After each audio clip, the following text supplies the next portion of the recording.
नमस्कार, आप देख रहे हैं SMP न्यूज झारखंड। मैं हूं शिवानी। आइए देखते हैं आज क्या कुछ है खबरों में खास।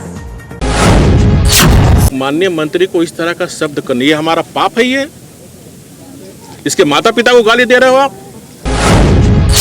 राज्य के पूर्व मुख्यमंत्री रघुवर दास पहुंचे मोराबादी मैदान और जाना सहायक पुलिसकर्मियों का हाल। पिछले तकरीबन 24 दिनों से आंदोलनरत सहायक महिला और पुरुष पुलिसकर्मियों ने सुनाई अपनी पीड़ा। वर्तमान सरकार की मंशा को नाकाफी बताया रघुवर दास ने। एक सवाल पर आग बबूला हो उठे रघुवर दास। तो वहीं उस बात को लेकर हेमंत सरकार को खूब खोड़ी खट्टी सुनाई और पूर्व मुख्यमंत्री के बीच और सहायक पुलिसकर्मियों की जो बातें हुई उस पर क्या कुछ प्रतिक्रिया है सहायक पुलिसकर्मियों के नेतृत्वकर्ता का, आइए देखते हैं इस खास रिपोर्ट में।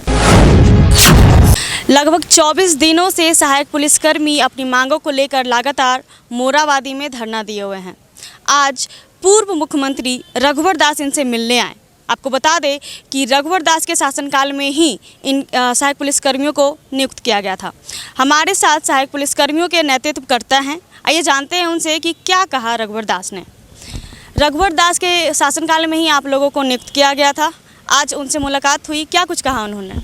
देखिए, आज माननीय पूर्व मुख्यमंत्री रघुवर दास जी हम लोगों के बीच में आए हुए थे। पहले वो 12 जिला से एक एक कर रूबरू हुए, उनसे उनका हाल जानने का कोशिश किए कि हम यहाँ कैसे रहते हैं, क्या खाते हैं, सारा परेशानी अवगत कराया गया और उनके द्वारा ये आश्वासन दिया गया कि आप लोग जिस मांग को लेकर यहाँ पर बैठे हुए हैं, हम अपने तरफ से माननीय मुख्यमंत्री को, DGP महोदय, मुख्य सचिव को अपने माध्यम से शाम तक आपके नाम से लेटर लिखेंगे और जल्द से जल्द आपका जो भी आंदोलन में मांग है उसको सुनवाई करने का कृपा करेंगे। हमारे साथ कुछ और भी सहायक पुलिसकर्मी हैं, आइए उनसे बात करते हैं। सहायक पुलिस से संबंधित चर्चा परिचर्चा हुए, बोले कि हम राजनीतिक कर रहे नहीं हैं, आपकी आवाज़ को और बुलंदी देने आए हैं। तो हमने बात रखी हमारे जवानों ने कि सर, इसमें आपकी सरकार में नियुक्ति हुई थी, तो इसमें जो खूबी है, खामी है, उस सरकार के माध्यम से अपने प्रयास कीजिए, हमारी आवाज़ों को सरकार तक पहुंचा के इसका निदान निकालने का प्रयास किया जाए। इस क्षेत्र में आप भी पहल कीजिए। उनके द्वारा बोला गया कि माननीय मुख्यमंत्री जी को हम आवेदन लिखेंगे और विभाग के वरीय अधिकारियों तक हम बात करके आपको हल करवाने का प्रयास करेंगे। और मुख्यमंत्री जी, माननीय पूर्व मुख्यमंत्री जी यदि आएँ तो लोकतंत्र में विपक्ष और पक्ष का भूमिका रहती है और विपक्ष धर्म का पालन करते हुए यदि जनता, गरीब गांव से आए हुए लड़कों को, लड़कियों की आवाज़ को बुलंदी दे रहे हैं, तो हम समझते हैं कि लोकतंत्र की खूबसूरती है, ये होना चाहिए। क्या लग रहा है आपको कि कुछ समाधान निकलेगा? हम लोग आशान्वित है और जहाँ तक बात है कि हम लोग का जल्द से जल्द समाधान होगा। सरकार भी उम्मीद है कि हम पर गंभीर है और होना चाहिए और अब वक्त आ गया है जो फैसला की घड़ी शायद हो। तो हमें लगता है कि सरकार जो वर्तमान में सरकार है एक संवेदनहीन सरकार है, क्योंकि हमारी सरकार की सोच थी जो उग्रवाद प्रभावित क्षेत्र से जो हमारे आदिवासी मूलवासी, आप सभी आदिवासी मूलवासी, कोई बाहरी तो है नहीं, और जो बंदूक ढोने के लिए हमारी बच्चियों को, हमारे लड़कों को उग्रवादी ले जाते थे जंगल में। तो मेरी ये सोच थी कि उग्रवाद प्रभावित क्षेत्र से जो हमारी बच्चियों को, हमारे लड़कों को उग्रवाद जंगल की ओर ले जाते हैं,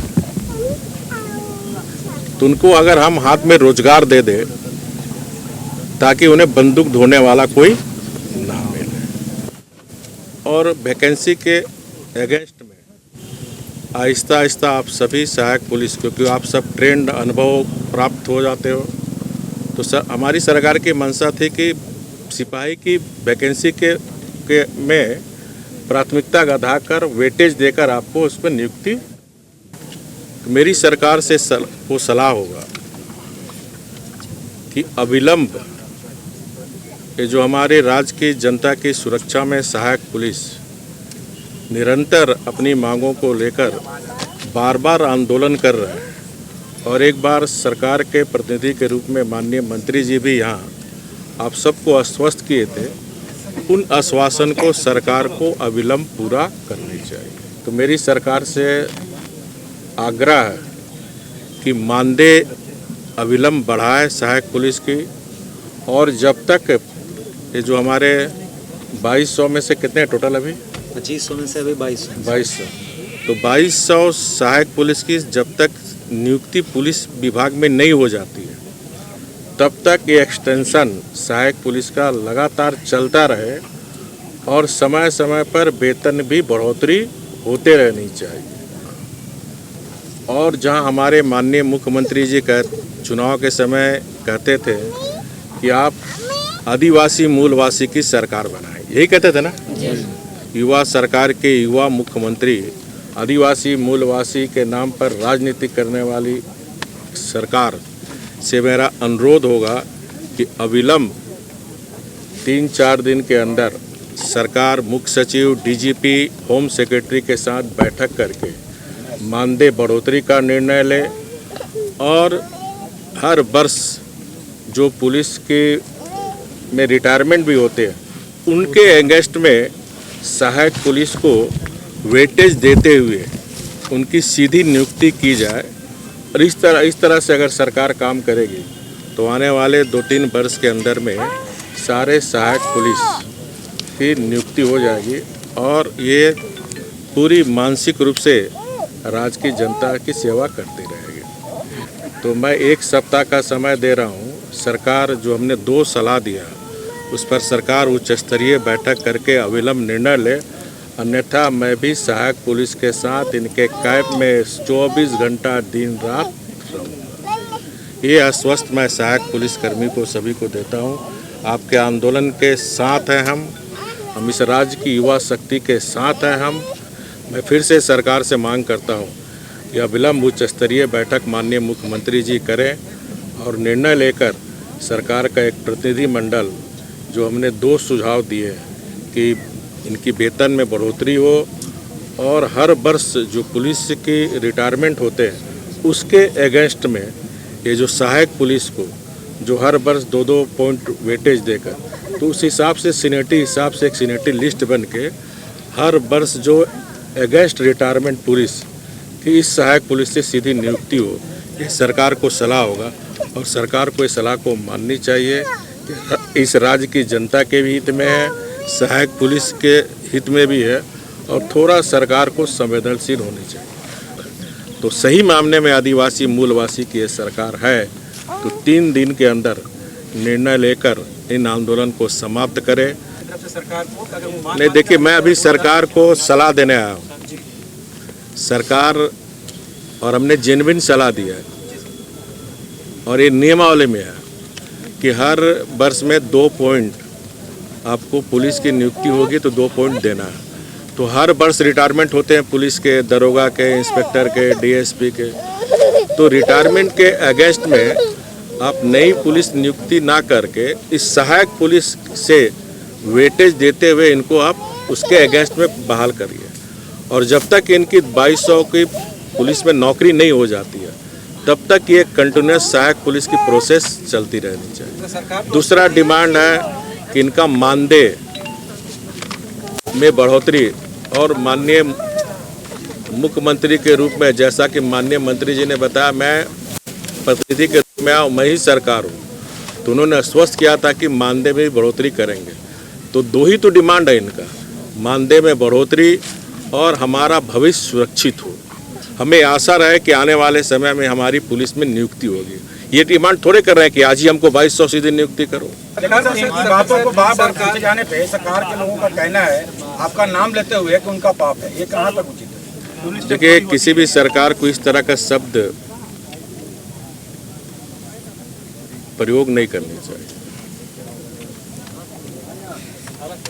झारखंड के आदिवासी मूलवासी के जो बच्चे बच्चियां बैठी है, पाप है झारखंड का?